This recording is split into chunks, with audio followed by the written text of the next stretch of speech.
berjalan di atas air, peristiwa bagaimana Yesus memanggil murid-murid yang pertama, peristiwa bagaimana di tepi danau ini nanti Yesus mengajar 5.000 orang, Yesus memberi makan 5.000 orang, dan kemudian di tepi danau ini juga panggilan kepada Petrus memulihkan Petrus, bagaimana Petrus dia dipulihkan sesudah dia menyanggal Tuhan Yesus Kristus, dan bagaimana Yesus menampakkan diri kepada murid-muridnya juga di sekitaran danau ini.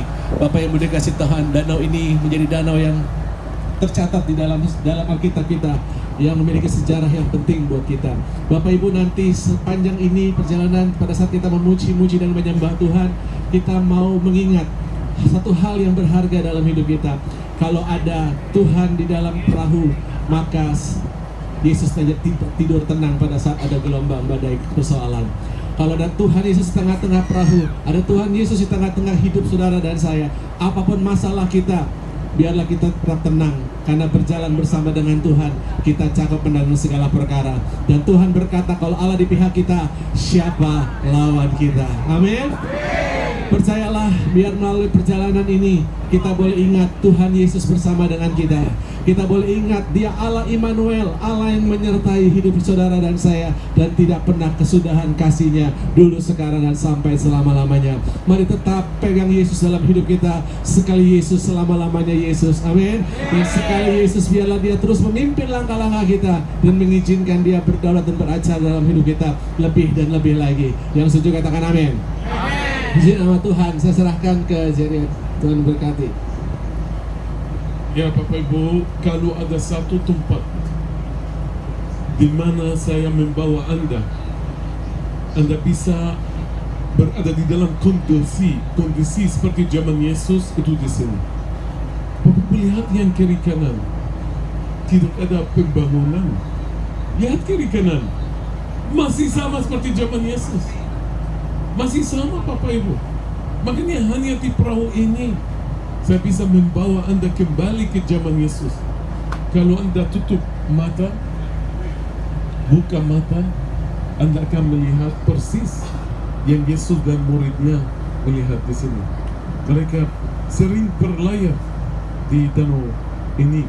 Makanya ini masih sama Bapak Ibu. Dan kami orang Galilea bikin lelucon. Kalau Petrus dibangkitkan sekarang ini, dia orang nelayan, kasih dia perahu ini, gampang dia bisa cari jalan arah rumah dia, karena masih sama. Tapi nanti kita ke Yerusalem, kalau Petrus dibangkitkan di Yerusalem, kasihan, dia akan terbingung, tersasar di mall pertama dia masuk.